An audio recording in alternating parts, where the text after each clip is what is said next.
Hello, this is Rachel Wright, CPA with Verdant Strategies and 420 CPA here on Beard Bros Media podcast, Financing Your Cannabis Future with Rachel Wright.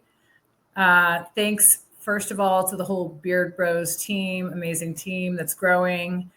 Awesome job.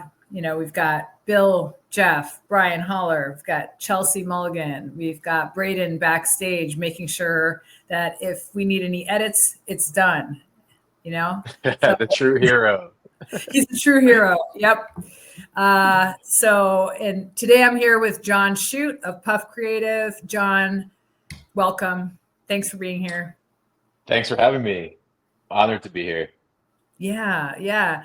I know you and I have chatted quite a bit. We were kind of prepping for the show a little bit, and then we ended up just like talking for like a whole hour. We're like, wait, you know, we have a show coming up. We could talk about all this in the show. Yeah, we were deep in the passion in our conversation about the industry, that's for sure. Yeah, totally.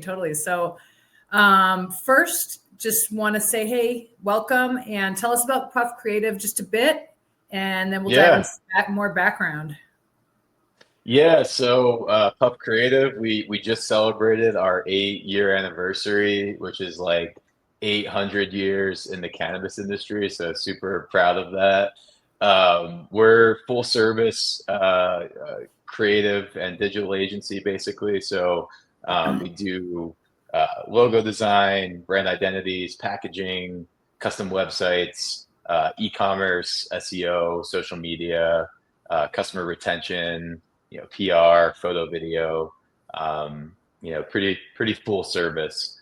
And we've won awards for almost all the services we offer, which I'm extremely proud of. And we're very community and authentically focused, I would say, with our strategies in the cannabis space, because we really believe that's what it takes to kind of make it in these really either new or competitive markets that a lot of retailers, brands find themselves in. So yeah, I think authentic is key. This industry is authentic. If not anything else, definitely authentic is really important. You want to tell us about that a bit? Yeah, I mean, sure, I would love to. So when it comes to the cannabis industry, it almost upsets me a bit that people can almost forget. And when I say people, I mean business owners and consumers, both can almost forget of like where the root of the space comes from, and also like how it's impacted so many lives over the years, both negatively and positively, right? So, negatively, an example is there's still people in jail for cannabis, like very minimal crimes too, which is just like insane to me.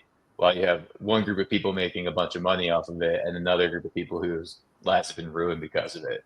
Mm-hmm. And for me, when I approach like especially the branding process for folks, especially depending on where they're at, you need to really think about that. I feel like going into the branding process and the marketing and just like launching in like a certain community, depending, especially like, very conservative communities where, it's newly legal, or, there could be a lot of folks that, you're opening up around that maybe their lives are negatively impacted.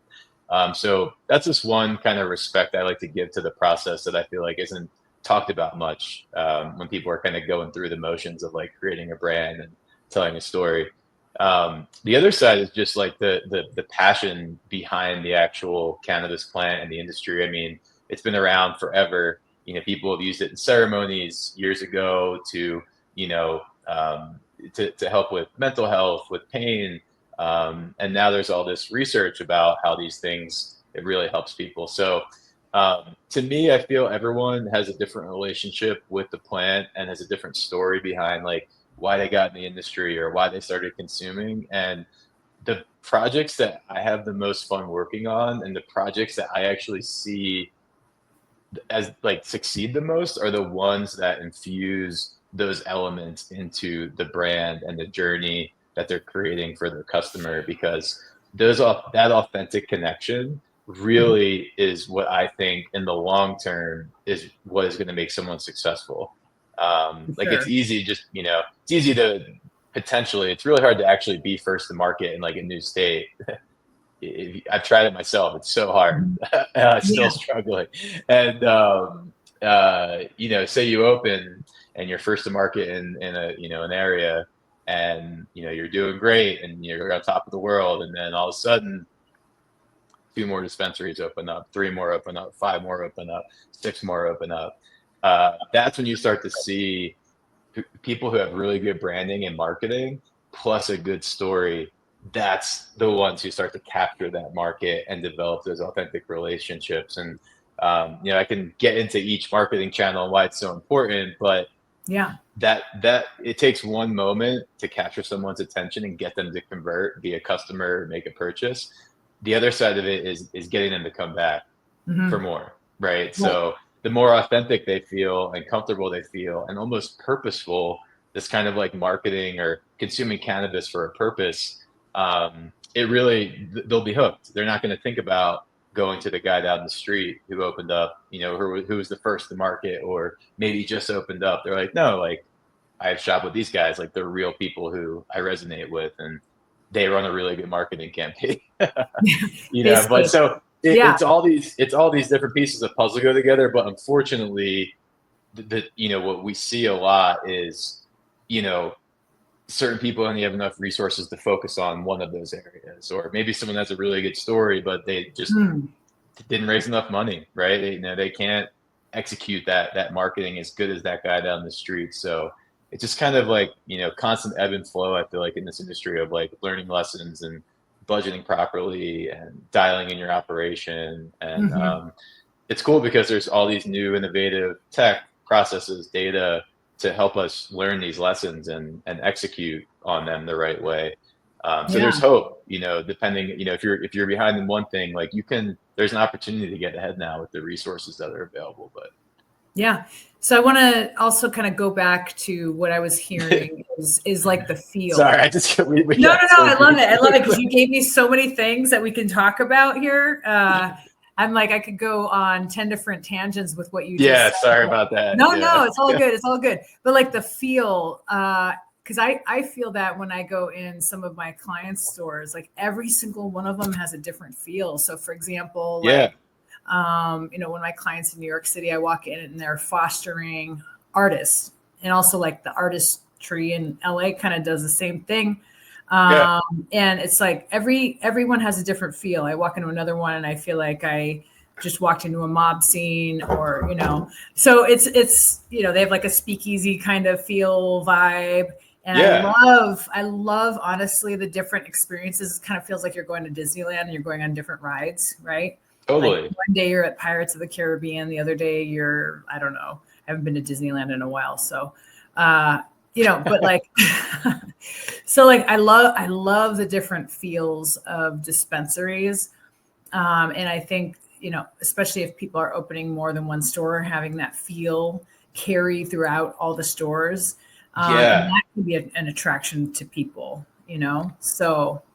Oh You want to my, talk yeah. about that? Especially if someone has multiple stores, like that's actually a big problem that we're solving for a lot of people right now, is that consistency between the brand experience between all the stores from soup to nuts, right? So the design of the store, the layout, the feng shui of the store, the actual visual design elements, how you present the brands. Then it's like the experience with the bud tender, the experience with the kiosk, the experience with the website that got you there, the experience with the social media.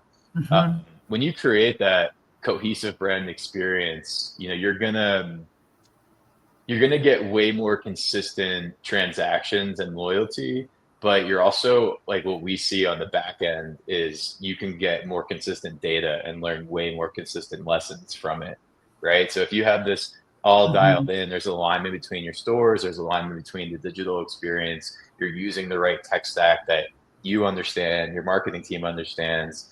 You can compile this data and see these trends between these stores and then start learning these lessons about, hey, we're creating this experience for everyone in these stores, but what's Mhm. the little things what's the little things that actually differentiate between each store, right? And then you Give me can an lean example in. of that. Yeah, Yeah, yeah. you can lean into the marketing there. So, for example, like say someone has like artistry. Actually, I think we're Mhm. designing them a site right now, and because the artist thing, I think we had this like whole custom artist thing we're working on for them. But Mhm. say you have 15 stores in California from north to south, right? And you have this great brand experience that's bringing everyone in, and people get that consistency. Say they're from San Francisco, but they're down in LA, and they just like I'm going to go into that store because I know what to expect. I know their deals, I know their offers, right? You can actually see, okay, 60 to 80% of our business is recurring local customer base. And that customer base really loves infused pre-rolls for some reason. Mm. Like we're making this extreme amount of revenue. But you see in the same, like let's say that's LA, you see in San Francisco that 60%, 80% of that local customer base, they really love sativa flower, right? Mm. So now you understand those lessons. So now we can start differentiating these very small niche things to segmented audiences on loyalty. Now you know to communicate to those areas and blog, like a local specific blog. Now you're ranking for what people want. You're dominating your margins. So that's like we're just kind of, I would say, me personally and most of my team obsessed with how just making everything as consistent as possible from the digital to in-store experience, but also omni-channel, but Mhm. also leaning into the local markets and local lessons that you can learn between each different market that you may be in, because they're all different. And Yeah. so you see that with SEO. You'll see people searching for different trends of topics depending on their local market. You'll see that with customer retention. Like we'll Mhm. communicate an email and text message and a certain design element to the people in Northern California, maybe a little bit different than those customers in Southern California.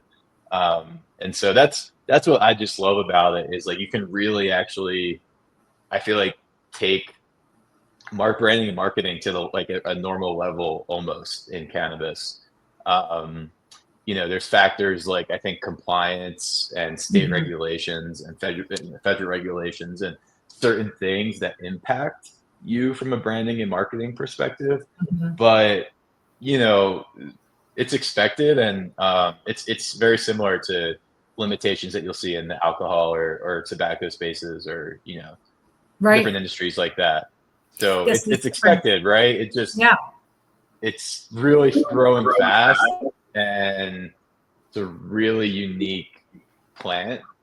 Mhm. Like I never thought in my lifetime I would be having this conversation, right? Right. So that's really cool. But Yeah. yeah, like I hate to say it because I spend so much time on it, but I almost like really enjoy the challenge at Yeah. this point. No, Um, definitely. And there's different like marketing and advertising regulations in various, states. So I think yeah, in New York, they are starting to loosen the advertising regulations. That's not my area. Do you know anything about that? yeah. So there's been different ones that I've seen with New York with clients communicating. Like one of the ones that stands out the most is like with the customer retention. Like Hmm. we have to approach the way that we communicate specials and deals and information along that regards directly to customers in like SMS, email, push notifications, things like that in New Hmm. York way more than other areas. But from what I understand, like that's one of the regulations that are kind of going to be loosened up, because I don't really feel like that's necessarily something that should be regulated. Enforced. If Right. Right. Yeah, It's like got if to it's be with regulations. yeah, like unfortunately in New York, the problem there is that there's just so many illegal shops up that I know that's being taken care of right now. But Yeah. like I feel like if you have a license in the state and you're following all the guidelines, like you already have a customer base, like you should be able to communicate that type of information to them. I don't think that there's any like foul play there, in my opinion. Yeah. And I saw a post on LinkedIn today, actually. It was like it might have been Joe Hodas with Wana. He was Hmm. saying that like he was trying to get everyone's insight on um, like all the funny regulations in the country that like just make no sense. Right. And so, How long do we have? yeah, there's so many like that where it's like, really? Like out of everything you could have regulated, it's like that small thing. Yeah, Oh, especially advertising. yeah. We love cat cameos. Yeah. Those are cute. She'll like break my computer. She's crazy. Yeah, I mean, it's like these operators have so many obstacles to begin with, and then to kind of cut their Yeah. legs out from under them with advertising and marketing restrictions. And it's just, that's why this industry is so nimble. We have to be nimble. We have to find workarounds. So, ever since I've been in the industry for 11 years now, especially starting in California, we had to always look at the regulations and figure out, okay, well, this is what it says now. How do we work within, I guess I'd say like kind of that gray area that's not defined very well. And that's what we have to do in cannabis. And that's why we have to be so innovative, creative, and advertising and marketing regulations. Oh, somebody loves you. Advertising and marketing regulations are just another part of that, because how do you tell a business? First of all, you have these tax regulations, you have these perimeter restrictions of, where stores can be built, for example, you have delivery restrictions, you have just, security restrictions, facility design plan layouts. And it's like, and now Oh yeah, every step of the way. Advertising, and it's like, okay, you can't discount your product or advertise discounting. That doesn't make any sense. So I think our job as professionals is to make sure that we know those regulations, but we can always advise our clients on the caveats. And it's really in those caveats and kind of gray, undefined areas.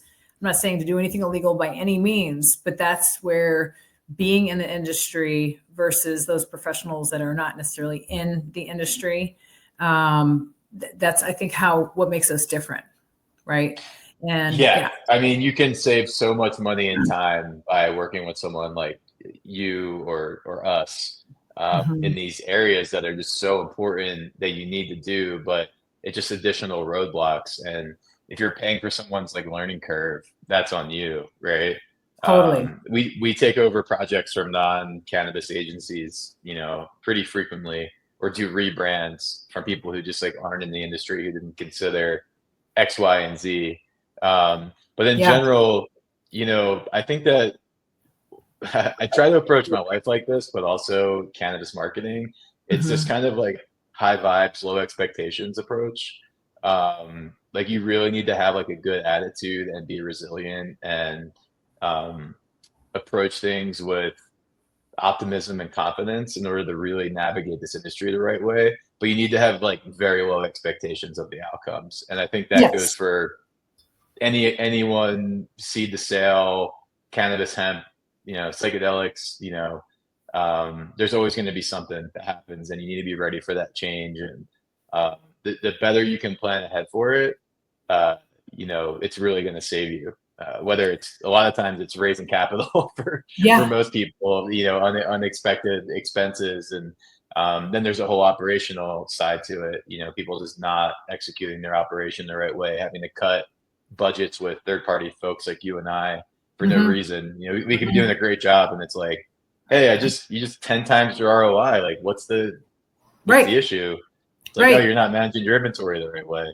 It's being very short-sighted, and that's what I find actually is. I think selectively choosing your professional services team around you is key, and seeing what that ROI is. So, for example, if we're doing a tax return for a client, we're not going to be your next door H&R Block. We're not going to be your corner CPA firm, but you're paying for professionals, and hopefully you're going to see those dividends on the back and legit tax savings. And so either you respect the profession or you don't, and then you get what you get. And I'm sorry, but it is what it is. And that's the same with marketing. Either you respect it, and I fully respect it at my firm. I've got a team, right?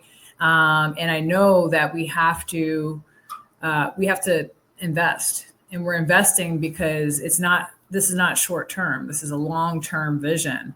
And if Yeah. you, so I think stores, for example, are going to see that the long-term little cat views, long-term, especially with your team. Yeah, it might be, I've talked to you and you're very reasonable and your fees, expectations, things like that. And you're willing to work with people. But I think as soon as people are starting to try to talk you down on fees, what it means to me is they don't actually respect what you bring. And that to me is a very short-sighted person. And I'd rather work with people that aren't as short-sighted because the dividends are going to be paid on the back end or sometimes immediately. And so sometimes it's a little bit more of a long-term play. So it's a balancing act. It's a balancing act, that's for sure. Mm-hmm. Cannabis is such a unique spot because we do work with some of the bigger players, and then we also work with the mom and pops who just had a conversation with me, and I believe in them. And we deal with the bullshit. We deal with the bullshit because I just want to see them succeed, because that's what I personally believe the industry deserves, is that passion, that authenticity, the purpose. Maybe you're not doing a few things right, but man, I believe in you. Right. And that provides a more fulfilling feeling. Am I going to sit here and say that a lot of the times the lower paying or budget pushback people end up being the biggest headaches? Definitely not. That happens all the time. The favors. As long as they respect though, and they, there's got to be a level of respect. We help some people. We're certainly, not making any money off of, but because we believe in the culture, we believe in the roots of where this industry came from. And so I'm like, hey, I'm not going to make any money on this, but I'm keeping a farm alive, so we got to have some heart in investing in the industry as well. So it's kind of there's a little bit of heart-centeredness to this, but at the same time, we also have a business. There's also some ROI. And in order to build a sustainable industry, we're here as professionals trying, our heart's in it too, as well. And that was going to be my point, is we experience the same thing with bigger clients, headaches and BS and being tight on budget, which doesn't make sense. And the most success that we see, we're talking about ROI, best creative work that we're pumping out, is the people who have realistic budgets and realistic expectations. As an agency, we're just, selling time. That's it. Might as well, eighth of time. That's how we package it up. Right. And the more time that we can put into something, the better it's going to be. The more purpose and passion and branding behind the project we're working on, the better it's going to be. When we talk ROI, it's all of these things really do add up. The better the brand looks, the better the story, the better the conversion rate on SEO, customer retention, advertising is going to be. I want to talk about SEO because it's totally. SEO is a bit perplexing to me because we've got, in certain states, we've got weed maps very heavy. And, frankly, because I see people's books, it's quite a drain for some retail stores. And, what's the right approach when it comes to SEO? I know it's a really vast question. No, I mean, so thinking really high level, SEO, there's more users on Google and now AI search than anywhere. So own it. SEO takes time. People are searching for what you offer as a service every day. So the sooner that you own that search, the more you're going to own your margin. I'm actually writing a blog on it right now. Just seed plant. But any business, Cannabis Non, you should own your search for your own name, and then any of the searches that are related to the service that you offer. Why not? Yeah, but in terms of SEO, it's like it goes deep, and the algorithms on Google and with AI now in the mix, it's deeper than it's ever been. All the little things matter. Technical, on page, blogging, backlinking. Like you need to have it all dialed. You know, the design of your site, the theme, the hosting, like it all adds up, and you need to have a roadmap for your SEO strategy that's realistic for you. Yeah. You know, so like we can take people as deep as they want to go for whatever vertical that they're in. Weed maps is really connected to, you know, circling back to cannabis and weed maps, you brought them up. That's Hmm. really associated with like retailers mainly, and then there's a brand aspect to it.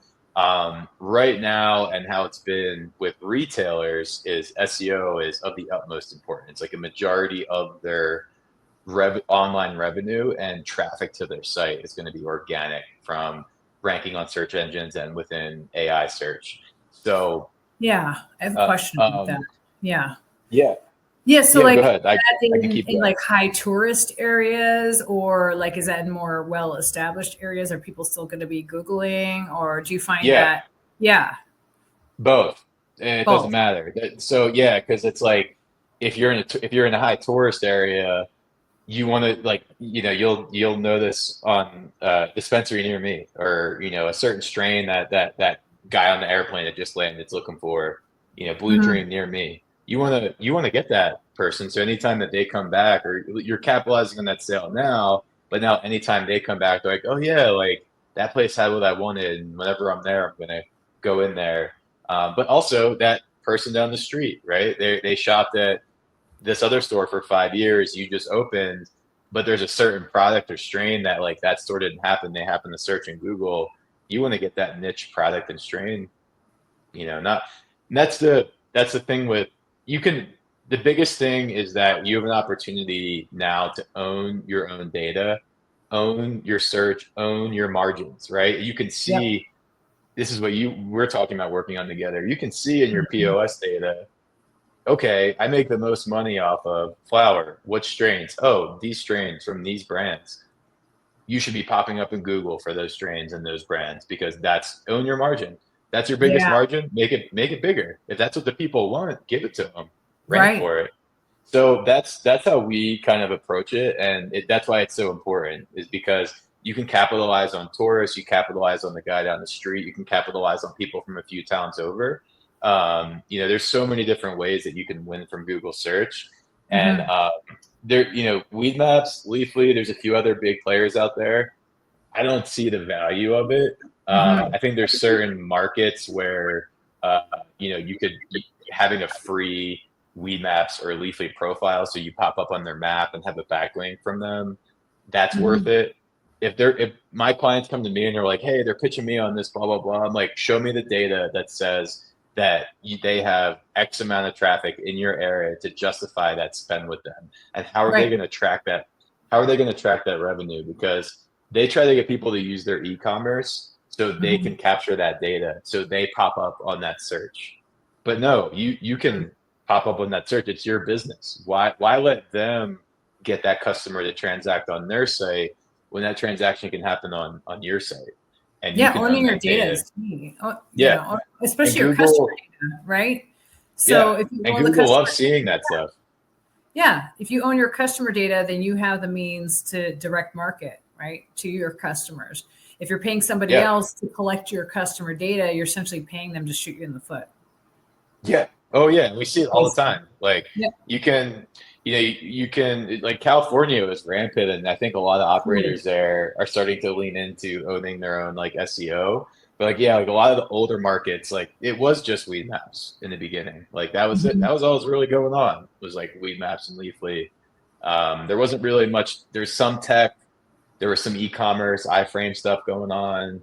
But once COVID happened, I mean, it just like the tech, like what we could do to track all of this stuff that we're working on just took a whole new level of, we can track, you know, especially with native e-commerce and the way e-commerce is going, like we can link the website transactions to Google Analytics and Search Console and see how much money we're making from someone paying us for SEO. Like you can show that actual ROI. And then you can cross-reference all of that data with the POS data, and you can cross-reference that with your loyalty data. And that's when you can see the trends, even social media data. You can bring all that together, and that's those lessons learned where it's like, okay, as a company, this is the high level experience that we need to take. And then as like a local per store approach, here's the little things that we can do to cater to the customers at each store.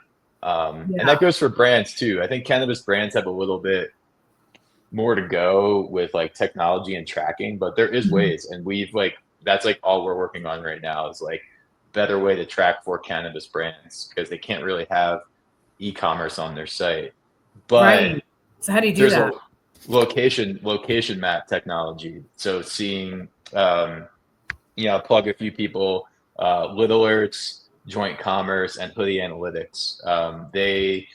There's a few more, but they have the ability to plug in location maps that link to retailers where that brand is carried. And each one has different technology that can track. They have different tracking technology, so you can track to that transaction. So if you're a cannabis brand and want to see, hey, I spent 20 grand on an ad spend in Michigan in this area, and let me look at this data to see what dispensaries, you can track the ad back to your site through the map into the transaction at the store. And that's like kind of, we're at this kind of brink of innovation with cannabis brands that we've never been to before. So we actually are developing a locations map plugin that you can customize the design of the map that plugs in with these different tech companies. Because the better the design, again, in our opinion, what's an affordable way to increase the conversion rate? So the better the design that matches the brand and the website, the higher the conversion rate for someone who lands on that map. So that's like kind of how deep we're thinking. We also do like, hemp brands and stuff like that, like THCA. That's a little bit easier very competitive market depending on the vertical, but easier to track because they have e-commerce on their site. Whereas like a cannabis brand, you can't just like plug in Shopify, or you just can't transact. So is Shopify working with THCA brands or CBD? Yeah, so we were advising against it for a while because we had a few clients have issues with Shopify when we first started. But what we do, it seems like you can build a THCA, or like what we see in the guidelines and what we're just seeing in the market is like, you can build your site on Shopify, but you can't process payments through Shopify. So we have different payment processing partners that certain people have preferences with how they want to process payments. So we have a few compliant options that we present to people when we're building like a Shopify site for a THCA brand. Nice. Yeah. That's cool. All these weird things to consider with it. It goes so deep. Every way you look at it, So. Right. I mean, it just says what I'm also hearing is that we always need to stay ahead of the latest trends for our clients and be thinking ahead for them, and really keeping a pulse on all the developments. It's like that's a part-time or full-time job in and of itself, right? Yeah. It's literally before I got on this podcast, we're talking about this like innovative package that we're planning on offering, because the trends that we're seeing with search, like how social media is tying into how people are searching more, AI is tying into it. So we're actually in the process of coming up with like a very comprehensive package that's affordable, that allows our clients to scale, that's all encompassing.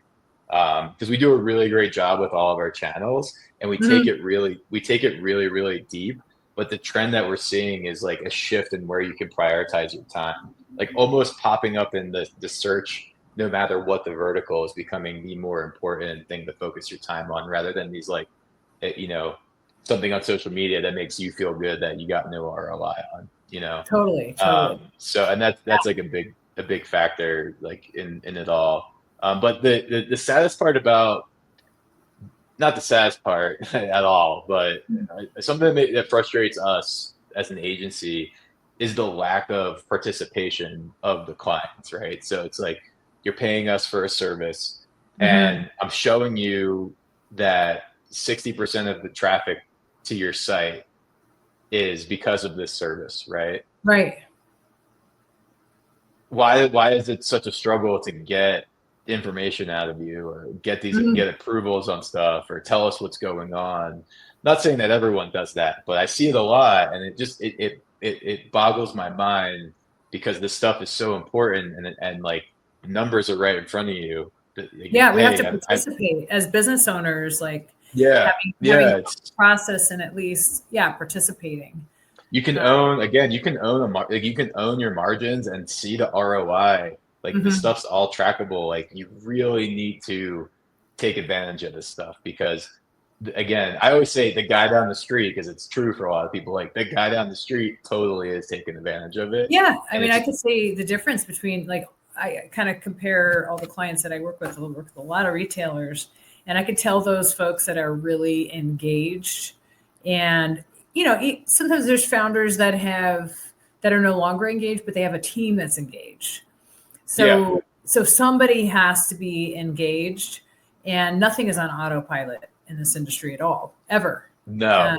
The moment you think that you're on autopilot and you've got it down, there's something coming around the corner. Just like you said, either another store or a law or regulation or something going on in the economy. So you've always got to be on your toes. And I can completely tell the difference. I mean, I've got to say, like, most of the folks that I work with really know their numbers. They know some of their numbers as well as they can, because obviously the POS systems, it's kind of garbage in, garbage out. Staff needs to be trained on how to enter data, properly track it in their systems, things like that. And the POS systems aren't really great at any kind of business intelligence at this point. And so that's one of the parts that we play as a firm in there. But in my interactions with a lot of the retail owners or staff, I do see that they're mostly engaged. There are some that are not, though, and then they wonder why they're sinking beneath the waves, and it's because of that lack of engagement. And it's all this. So it's like, every time of the year, January, February, early March, everyone's panicking. Revenue's down. We're cutting this. We're cutting that. We're questioning this. We're questioning that. Of course it's down. It's that time of the year. What were you doing to plan for it? Right. You ignored you ignored all the emails. We sent you the links that we tracked it to see if you watched the video. You didn't watch it 10 times. Like, you could have owned your margin this time of the year and got bigger. Like, we could, all that stuff. Oh, like, okay, January, February, March, early March. Every year, for some reason, people are buying more concentrates.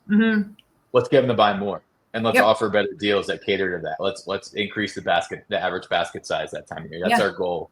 Is let's make we're going to dominate. Yeah, and that's like, okay, 420's coming up. What have you done? Did you how did you own? Are you owning that search? 420 deals near me. Best 420 deals. Are you owning that? What did you do to own that? Like, there's so much. The answers are all right there, but it just is like people's willingness to participate. One of my favorite conversations I've ever had, actually, was a conversation I wasn't actually that engaged with, which was yesterday. Huge client of ours, the owner, we don't really talk to him much, right? Wanted to sit down, have a huge meeting about marketing and the data. And then right before the meeting, the marketing director was like, hey, here's actually the only thing we want to talk about. And it was like these data points in loyalty, which, we were like, oh man, like what? And so they shared what they were looking at, how they were analyzing our data and how they were looking at the data in their POS system and questioning all of our results. And then we kind of walk them through how we approach it, actually how we track it and attribute it. And he started out the call very weird body language, and not, he was looking to cancel the service, basically. You could just tell. And by the end of the call, he was like, oh, okay, we actually walked him through, and he actually listened to how we were doing it and how we were and he was like, oh, can you send me these specific data points, and then we'll keep it going. And that was just really cool. I have respect for him as an owner because he's questioning things and wanting to know why X, Right. Y, and Z is happening.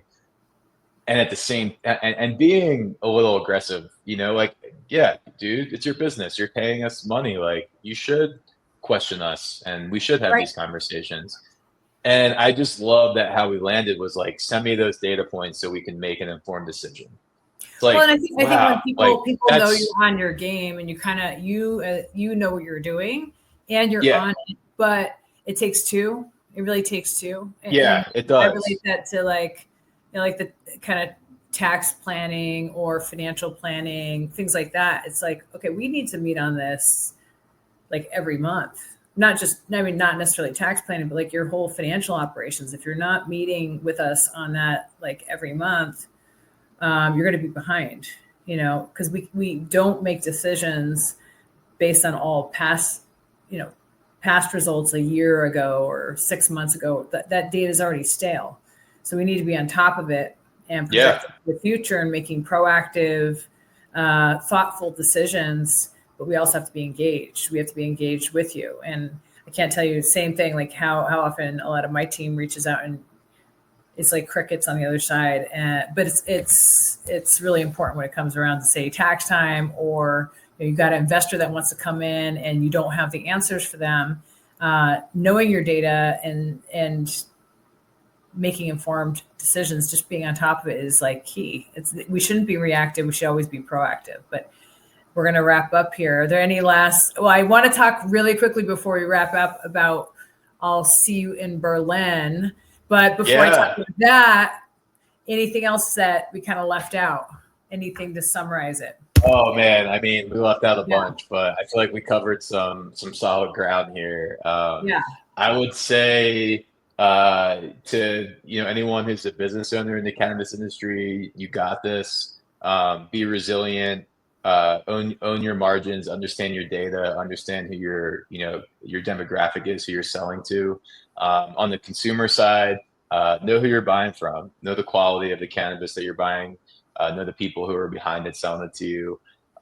It really is, that's really what's going to kind of elevate the industry in the right way, but Mhm. also, this overarching goal of like, how can we make the world a better place, at each moment. Yeah.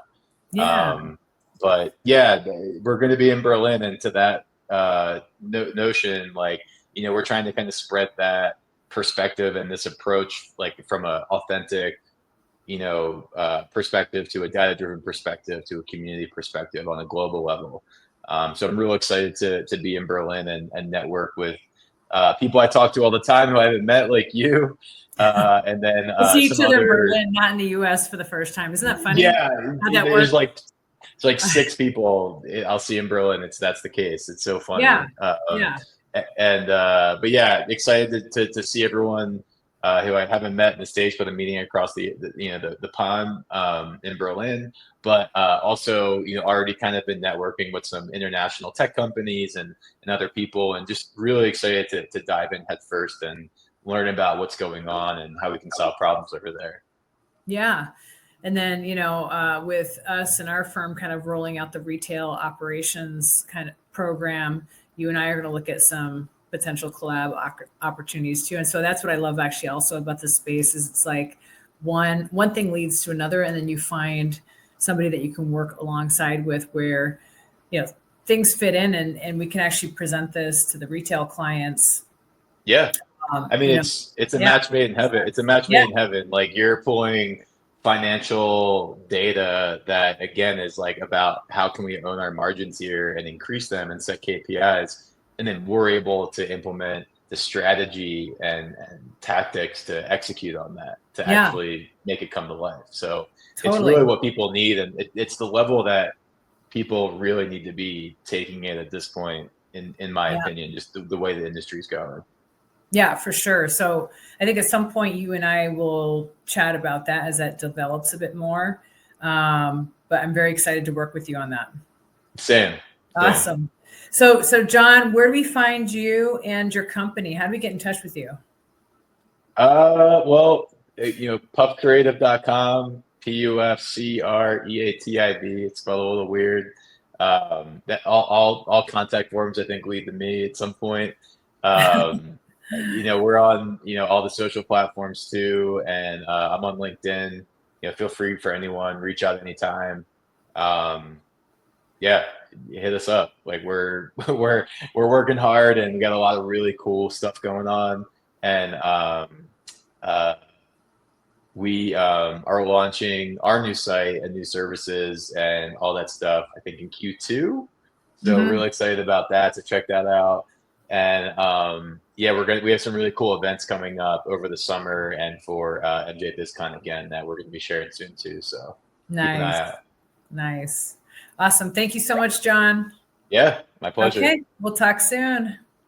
There you have it with Beard Bros, Rachel Wright of Verdant Strategies, and 420 CPA with John Shute of Puff Creative. And hopefully we'll see you in Berlin. Otherwise, we'll see you, I'm sure, at least at MJ BizCon. We've got MJ Unpacked. We've got all the Benzingas coming up. Love Benzinga, Nican, all these awesome events that we have coming up.